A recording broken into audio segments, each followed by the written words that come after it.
त्यो स्थानीय व्यक्तिको अलिकति सहयोग चाहियो भने यदि ए भाइ आउनुहोस् न तपाईँ त्यहाँ उभिदिनुहोस् अनि यसो केही गरे जस्तो गर्नुहोस् भनेर भन्यो भने एकदमै महाभारतै हुन्थ्यो। उहाँहरू लजाएर उहाँहरू गरेर कसरी गर्ने भनेर। टिकटकले त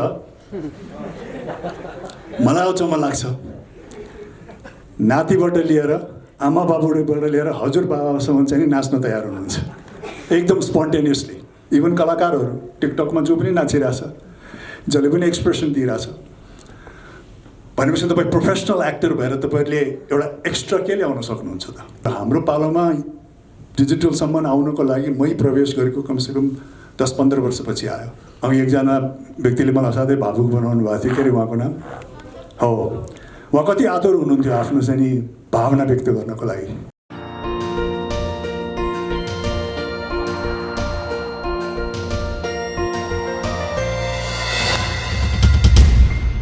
रङ्गखबर.com, सबै रङ्ग तपाईसँग। यहाँहरू सबैले सिनेमाको क्षेत्र छान्नु भएको छ, सिनेमाका विभिन्न विधाहरू चाहिँ यहाँहरूले रोज्नु भएको छ। मैले मेरो विचारमा यहाँहरू चाहिँ नि आगामी दिनमा यही क्षेत्रमा यही पेसामा संलग्न हुन चाहेकै कारणले गर्दाखेरि यहाँहरू चाहिँ नि यसको चाहिँ नि प्रशिक्षण लिइरहनु भएको छ भन्ने चाहिँ मैले बुझेको छु। यो मानेमा सिनेमा यहाँहरूले रोज्नुभयो, यो असाध्यै सृजनशील क्षेत्र हो। यसमा व्यक्तिले आफ्नो सृजना प्रकट गर्न सक्छ।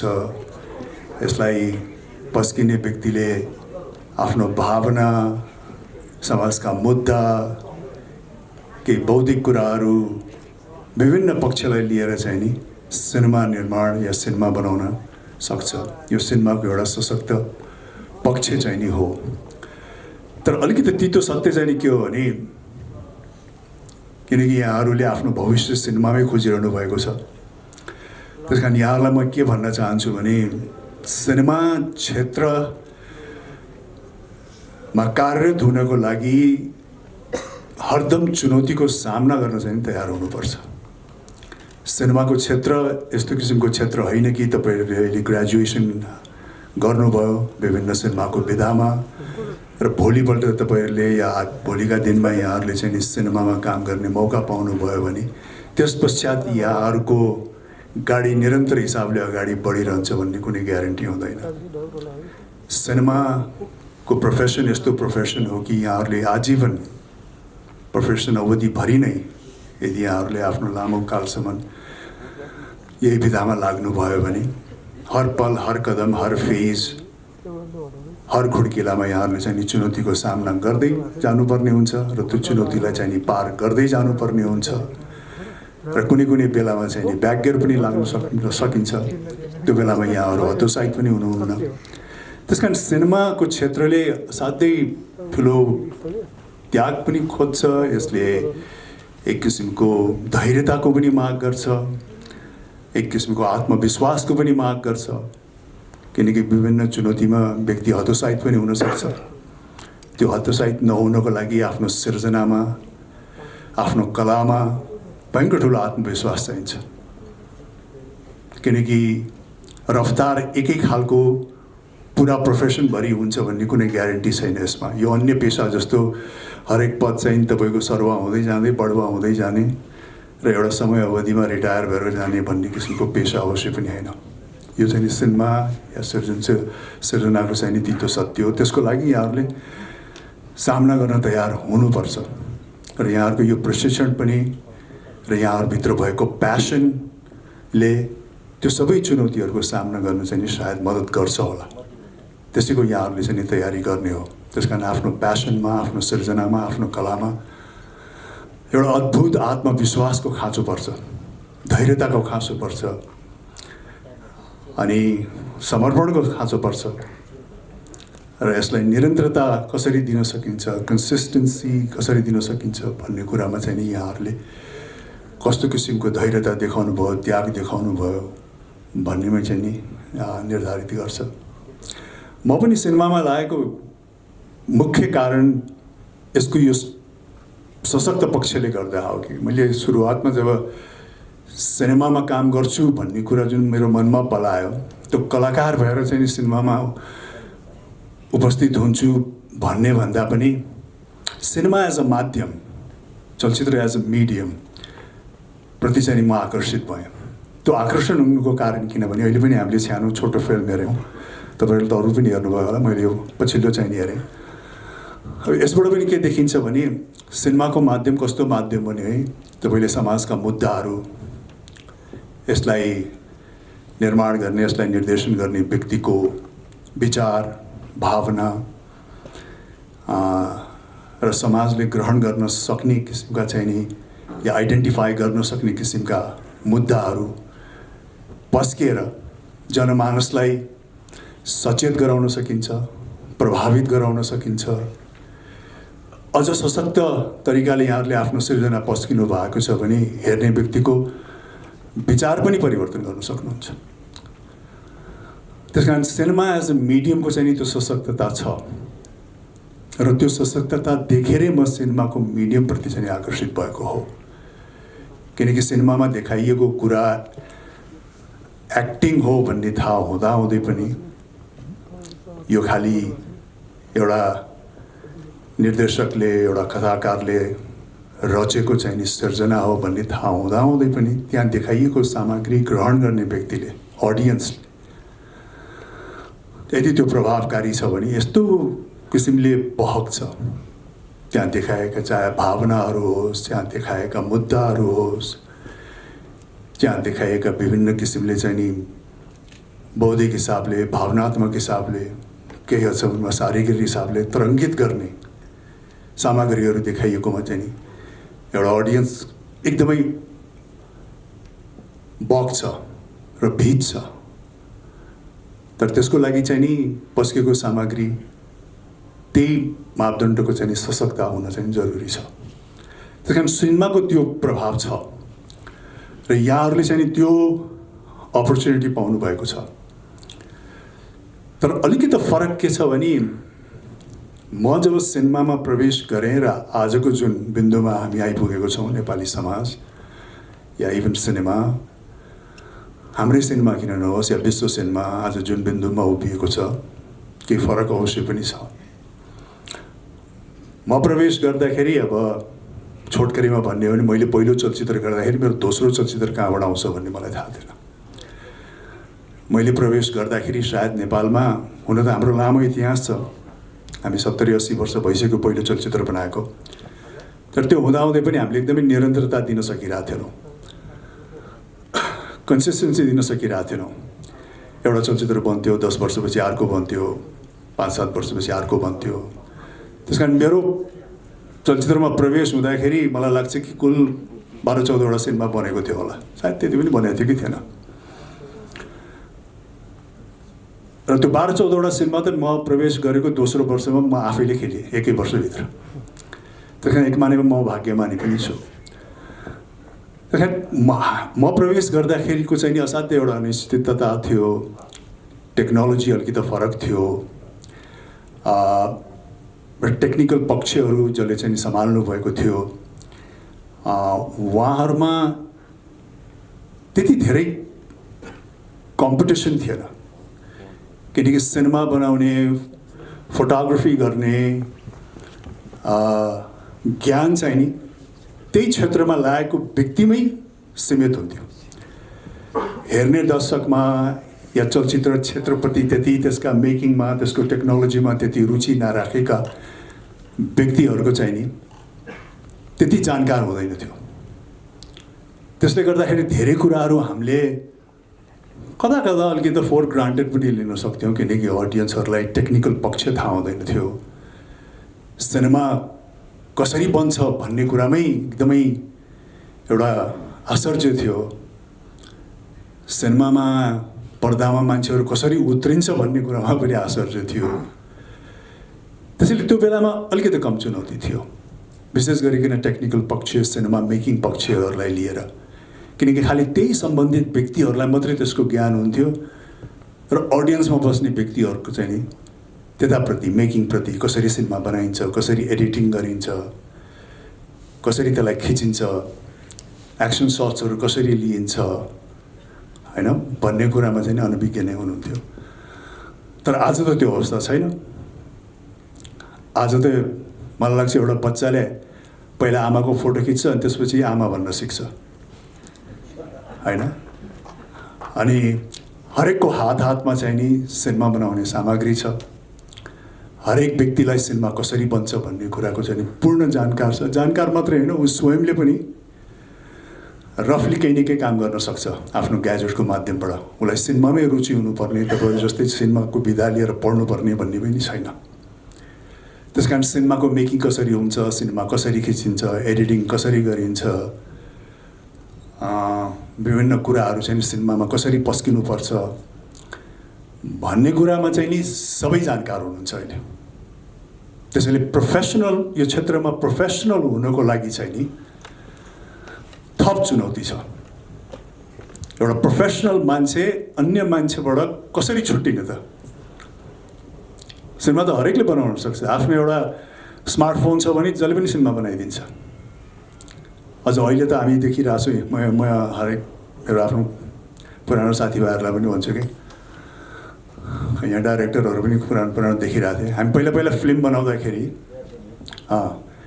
कुनै लोकेसनमा गयौँ र हामीलाई सानोतिनो भूमिकाको लागि त्यो स्थानीय व्यक्तिको अलिकति सहयोग चाहियो भने यदि ए भाइ आउनुहोस् न, तपाईँ त्यहाँ उभिदिनुहोस् अनि यसो केही गरे जस्तो गर्नुहोस् भनेर भन्यो भने एकदमै महाभारतै हुन्थ्यो। उहाँहरू लजाएर उहाँहरू गरेर कसरी गर्ने भनेर।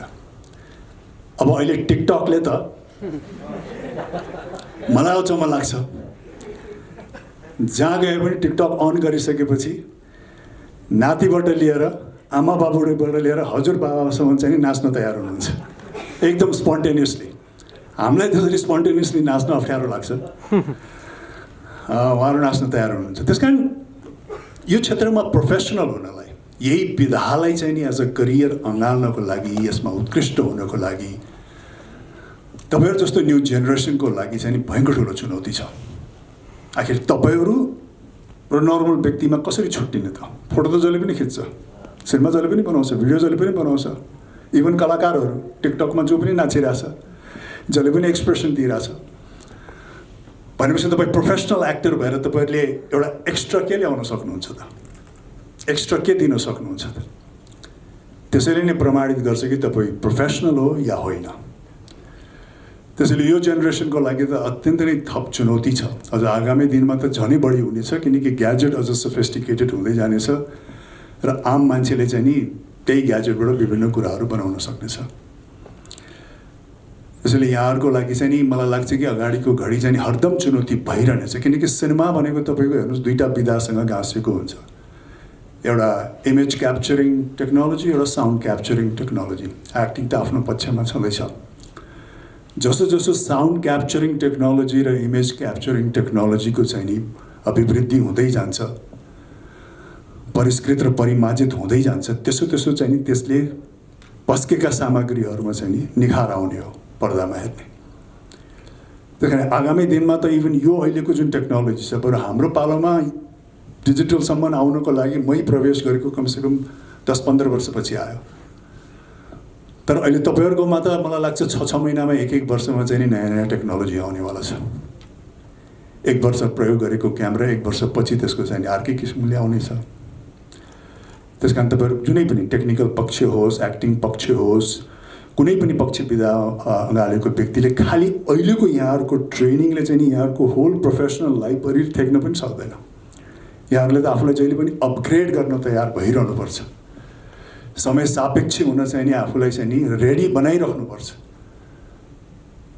किनकि यति चाँडै परिवर्तन भइरहेको छ कि यहाँहरूले चाहिँ नि आफूलाई त्यही अनुसार खरो उत्रिनको लागि चाहिँ नि यहाँहरूले आजीवन नै यदि टेक्निकल पक्षमा हुनुहुन्छ भने यसको टेक्निकलिटीहरूमा चाहिँ जहिले पनि यहाँहरूले अध्ययन गर्ने, यसलाई अझ आफू कसरी चाहिँ अप टु डेट हुन सकिन्छ भनेर चाहिँ यहाँहरू हरदम you will have to be on your toes.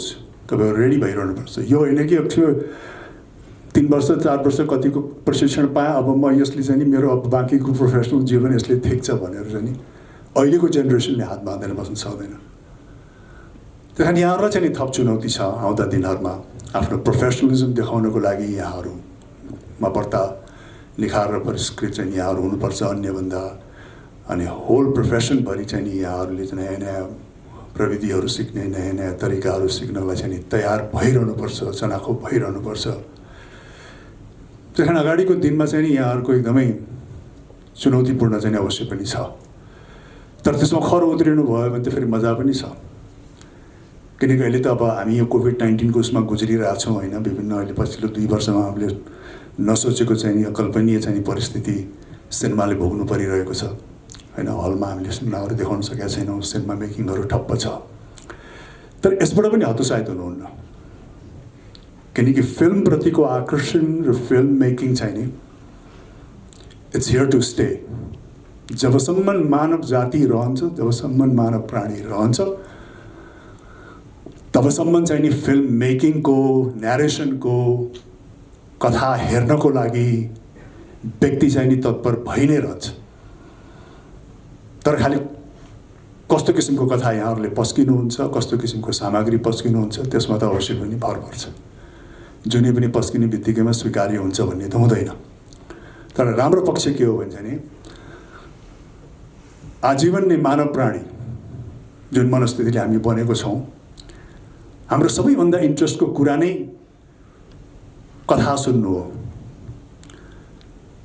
अरूको धारणा सुन्नु हो अरूको विचार जान्नु हो अनि त्यसपछि आफ्नो कथा सुनाउनु हो आफ्नो धारणा व्यक्त गर्नु हो आफ्नो विचार पस्किनु हो अघि एकजना व्यक्तिले मलाई असाध्यै भावुक बनाउनु भएको थियो के अरे उहाँको नाम हो उहाँ कति आतुर हुनुहुन्थ्यो आफ्नो चाहिँ नि भावना व्यक्त गर्नको लागि आफ्नो विचार व्यक्त गर्नको लागि कति आतुर हुनुहुन्थ्यो भाइ तपाईँलाई धेरै धेरै धन्यवाद छ है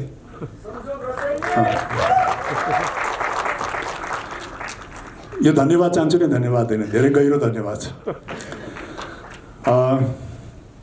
त्यस कारण हामी मानव प्राणी त्यो किसिमले चाहिँ नि हामी हाम्रो संरचना छ क्या हामीले बाहिरी रूपमा मानिसहरूले विभिन्न किसिमको इन्ट्रेस्ट विभिन्न सामग्रीमा इन्ट्रेस्ट लिएको देखे पनि हामीहरूको मूलभूत चरित्र एउटा मान्छेको चाहिँ नि के हो भने एउटा मान्छेको सबैभन्दा रुचिको विषय भनेको अर्को मान्छे हो अर्को मान्छेको विचार आफ्नो मान्छेको जीवनशैली आफ्नो अर्को मान्छेको चाहिँ नि हावभाव भले उसले मेरो सँगै मिल्छ कि मिल्दैन भनेर हेरे तापनि इन्ट्रेस्ट त त्यही नै छ बाहिरी रूपमा चाहिँ अन्य अरू भौतिक कुरामा मान्छेहरू एकदमै इन्ट्रेस्ट देखाए पनि त्यो भौतिक कुरामा मूलभूत इन्ट्रेस्ट देखाउनुको कारण किन छ भने अर्को व्यक्ति छ समाज छ त्यो भौतिक कुराको इन्ट्रेस्ट पनि एक किसिमको अभिव्यक्ति हो समाजको लागि र अर्को व्यक्तिको लागि तपाईँले लाउने लुगा पनि तपाईँको अभिव्यक्ति हो समाजको लागि अर्को व्यक्तिको लागि तपाईँले प्रयोग गर्ने सामग्री पनि किन प्रयोग गर्नुहुन्छ भने त्यो तपाईँको इच्छा भन्दा पनि अर्को व्यक्तिलाई अभिव्यक्ति गराउनको लागि समाजलाई गराउनको लागि यदि अर्को व्यक्ति नहुँदो त समाज नहुँदो तपाईँ एक्लै हुनुहुन्थ्यो त तपाईँलाई केमा पनि इन्ट्रेस्ट लाग्दैन हामी सिनेमा बनाउँछौँ कथा बनाउँछौँ किनकि अर्को व्यक्ति छ समाज छ नत्र त हामी सिनेमा बनाएर खालि आफै मात्रै हेरेर पनि त चित्त बुझ्थ्यो होला नि बुझ्दैन त्यस कारण सिनेमा चाहिँ नि इज हियर टु स्टे तपाईँहरू हतोत्साहित नहुनुहोस् किनकि तपाईँहरू असाध्यै संवेदनशील बिन्दुमा यो सिर्जनाको लाइनमा छिर्नु भएको छ जसले गर्दाखेरि यहाँहरूमा हतोत्साहित आउनु पनि सक्छ किनकि आजभन्दा 5-7 वर्ष अगाडि कसरी यस्तो परिस्थिति आउँछ भनेको भए मैले त्यो दन्त्य कथा हो कि भने जस्तो लाग्थ्यो तर यो वास्तविक छ हाम्रो अगाडि होइन 2 वर्ष भइसक्यो अन्य सामाजिक समस्या त छँदैछ त्यस बावजुद पनि हाम्रो क्षेत्रमा यो हलहरू बन्द छ अहिले मलाई लाग्छ म पहिलोचोटि आउँदैछु यो हलमा त्यो पनि सिनेमा त हेरेँ तर त्यही पनि यो कार्यक्रमको लागि आएँ त्यहाँ सिनेमाको लागि त हलभित्र प्रवेश गरेकै छैन 2 वर्ष नै हुन लाग्यो त्यही कारण यहाँहरू हतोत्साहित नहुनुहोस् film making is here to stay मान्छेलाई फिल्मको न्यारेसनको विभिन्न व्यक्तिहरूले पोख्नु भएको भावना सिर्जना हेर्न चाहिँ व्यक्ति अर्को व्यक्ति जहिले पनि आतुर रहनेछ खालि यहाँहरूले चाहिँ आफ्नो सामग्रीमा आफ्नो सिर्जनामा चाहिँ कसरी परिष्कृत परिमार्जित अप टु डेट निखार ल्याउने आफ्नोपन ल्याउने वान मोर एकदमै इम्पोर्टेन्ट कुरा के हो भने तपाईँहरू सिर्जनामा चाहिँ नि तपाईँको आफ्नो व्यक्तिगत क्रिएसन पनि देखिनुपर्छ है अन्य पेसा जस्तो होइन कि एउटै सब्जेक्ट पढिसकेपछि सबैले त्यही किसिमको चाहिँ नि इन्टेलेक्ट ग्रहण गरेर पुग्ने क्षेत्र पनि होइन तपाईँको सोर्स एउटै भए पनि तपाईँको अभिव्यक्ति चाहिँ नि हरेकको युनिक हुन आवश्यक छ हरेकको क्रिएसन युनिक हुन आवश्यक छ तपाईँको प्रशिक्षण तपाईँको कतैबाट तपाईँले लिने मोटिभेसन कतैबाट तपाईँले पाउने चाहिँ नि इन्सपिरेसन्स भनेको त खालि सोर्स मात्रै हो तपाईँहरूले त्यो गाइडलाइन्स हो त्यो सोर्सेसहरू त्यो गाइडलाइन्स लिएर यदि तपाईँ सच्चा फिल्म मेकर र क्रिएटर हो भने त सामग्री चाहिँ तपाईँकै आफ्नो फ्लेभरको हुन जरुरी पर्छ चाहे त्यो एक्टिङमा होस् चाहे त्यो फिल्म मेकिङमा होस् चाहे त्यो स्टोरी राइटिङमा होस् प्रेरित हुन सक्नुहुन्छ मोटिभेटेड हुन सक्नुहुन्छ विभिन्न सोर्सलाई अध्ययन गर्न सक्नुहुन्छ तर त्यो सबै प्रयोग गरेर तपाईँले आफ्नो युनिकनेस कसरी पस्किन सकिन्छ भन्नेमै लाग्नुपर्छ किनकि सिर्जनाको कदर त्यहाँ मात्रै हुन्छ जब त्यहाँ युनिकनेस छ हरेक व्यक्तिको आफ्नै व्यक्तित्व विचार र युनिकनेस झल्केको छ भने त्यो दर्शकले किन मन परायो भन्ने थाहा नपाए पनि मन पराइदिन्छ तपाईँहरू एक्टर पनि हेर्नु होला एक्टर कोही आयो ओहो यो त फलानु जस्तो देखेको छ या ओहो फलानुको जस्तो गर्छ भयङ्कर फेमस मान्छे कताको जस्तो देखेको छ भनेर त्यो नसा चल्यो भने ऊ खालि आजीवन त्यहीमा मात्रै रहन्छ तर कोही व्यक्ति आएर चाहिँ नि नपत्याउँदो व्यक्ति आएर उसले एक्टिङमा अरूले देखाएको भन्दा बेग्लै सामग्री पस्क्यो आफ्नै ढाँचा देखायो आफ्नै युनिकनेस देखायो भने त्यो बढी आकर्षित हुने सम्भावना प्रबल रहन्छ त्यही कारण यहाँहरू सबैले सिर्जनामा जो लाग्नु भएको छ यहाँहरूले यो मनन गर्नु जरुरी छ कि each one of you is unique तपाईँहरू आफैमा विशेषता हो तपाईँले कुनै ग्रेट मेकरको एकदमै त्यसैको नक्सा कदममा चल्न पनि जरुरी छैन ग्रेट मेकरबाट तपाईँ इन्स्पायर्ड हुनुहोस् शिक्षा लिनुहोस् तर तपाईँको उद्देश्य के हुनुपर्छ भने म आफै कसरी ग्रेट मेकर हुन सक्छु ग्रेट कलाकार कसरी हुन सक्छु मेरो आफ्नै छाप इमेज र तौतरिका कसरी पस्किन सक्छु जुन चाहिँ नि दर्शकलाई स्वीकार्य होस् किनकि दर्शकलाई स्वीकार्य हुन चाहिँ अत्यन्तै जरुरी छ सिनेमा भनेको मैले त भन्छु सिनेमा असाध्यै लोकतान्त्रिक क्षेत्र हो यो सिनेमामा प्रवेश जो पनि गर्न सक्छ खेल्न जो पनि सक्छ बनाउन जो पनि सक्छ तर टिकिरहन जो पनि सक्दैन प्रवेश गर्न सजिलो छ यहाँमध्ये तपाईँहरू सबै तपाईँको पुँजी छ चिनाजान छ ऊ छ भने सबैजना हिरो हिरोइन सबैजना क्यामेराम्यान सबैजना एडिटर सबै बन्न सक्नुहुन्छ पहिलो फिल्ममा तर त्यो पहिलो फिल्म जसलाई पस्किनुहुन्छ उहाँहरू तपाईँलाई स्वीकार्य भएन भने त्यसपछि तपाईँ मरिहत्या गरे पनि तपाईँ अगाडि बढ्न सक्नुहुन्न त्यही कारण यो असाध्यै लोकतान्त्रिक क्षेत्र हो यो हामीले पस्किने चिज लोकले ग्रहण गर्ने हो लोकले ग्रहण गरेर चाहिँ त्यसलाई स्वीकार्य भयो मन परायो भने तपाईँको गाडी अगाडि चल्यो नत्र तपाईँले आफूलाई जतिसुकै गएर म एकदमै ट्यालेन्टेड हो ममा यतिका डिग्री छ त्यसको एक्टिङ भन्दा त मेरो एक्टिङ राम्रो त्यसको खिचाइ भन्दा मेरो खिचाइ राम्रो त्यसको एडिटिङ भन्दा मेरो एडिटिङ राम्रो भनेर खालि गफ गरेर चाहिँ तपाईँको गाडी अगाडि बढ्दैन तपाईँको सामग्री हेर्ने व्यक्तिले कुन मापदण्डमा तपाईँलाई स्वीकार्यो अल्टिमेटली स्वीकारिसकेपछि तपाईँ अगाडि बढ्न सक्नुहुन्छ त्यसकारण हरेक सृजनशील व्यक्तिले चाहिँ नि खालि आफ्नै पक्ष पनि 100% सोच्नु हुँदैन तपाईँले पस्किने व्यक्तिको दृष्टिकोणबाट पनि तपाईँले हेरेर आफ्नो सृजनाहरू चाहिँ नि सृजना गर्नुपर्ने आवश्यक हुन्छ पस्किनुपर्ने आवश्यक हुन्छ हेर्ने व्यक्तिहरूको स्वाद के हो चाहना के हो समाज कता बगिरहेछ कुन मुद्दामा बढ्ता सेन्सिटिभ छ कस्तो किसिमको मनोरञ्जन रुचाउँछ के पस्क्यो भने बढी हाँस्छ के पस्क्यो भने असाध्यै भावुक हुन्छ त्यो सबै कुरा चाहिँ नि एउटा सृजनशील व्यक्तिले खालि आफ्नो तर्फबाट मात्रै नहेर अरूको पर्सपेक्टिभबाट हेर्ने क्षमता पनि राख्नुपर्छ। यो बोल्दै गयो भने त धेरै बोल्छिन्छ, त्यस कारण यहाँ सबैलाई धेरै धेरै धन्यवाद छ है। म अलिकति छोटो पनि छ समय मेरो, मलाई अर्को ठाउँमा जानु पनि छ। अत्यन्त नै खुसी लाग्यो। म यहाँहरूलाई त्यही नै भन्न चाहन्छु कि पेसेन्स, हर कदममा यहाँहरूले चाहिँ नि आफ्नो कलामा, आफ्नो सिर्जनामा निखार ल्याउन चाहिँ तत्पर भइरहनुहोस्। प्यासनेट हुनुहुन्छ भने आफ्नो प्यासनप्रति आत्मविश्वास राख्नुहोस्, किनकि कहिले कहिले ब्याक गियर लाग्न सक्छ।